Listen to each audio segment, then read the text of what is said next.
તાલુકાના ચોબારી ગામે આવેલ શંખેશ્વર મહાદેવ મંદિર આવેલ છે।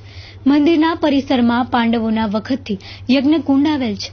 આ સ્થળે પાંડવોએ યજ્ઞ કર્યા હોવાનું માનવામાં આવે છે। ચૌમુખીની આજુબાજુના વિસ્તારમાં ગામ અને ગૌ માતાની રક્ષા કાજે શહીદ થયેલા પાડિયા સૌરની સાક્ષી આપે છે। આ પાડિયા આજથી 5560 વર્ષ પહેલાના હોવાનું કહેવામાં આવે છે। મુખ્યત્વે આહીરોની વસ્તી ધરાવતા ચોબારી ગામની વસ્તી 15 થી 16 હજાર જેટલી છે। ચૌમુખીની બાજુમાં સ્વયંભૂ પ્રગટ થયેલ શિવલિંગ પાતાળેશ્વર મહાદેવ આવે છે। કહેવાય છે કે અહીં 5 પાંડવો પૈકીના અર્જુને રેતીના શિવલિંગ બનાવી પૂજા કરી હોવાનું કહેવામાં આવે છે। ચોબારી ગામે ચમકી વાવ છે ને પાડિયા આવેલા છે, તો વધુ પછી સવજીભાઈ પાસે જાણશું કે પાડિયાનો ઇતિહાસ શું છે।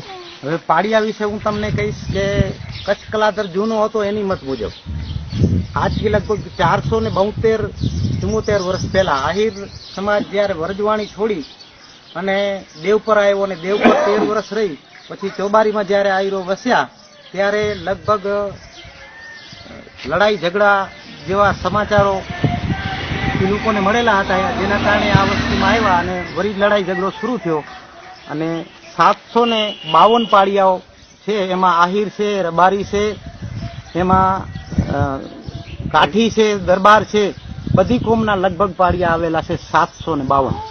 આ સ્થાનિક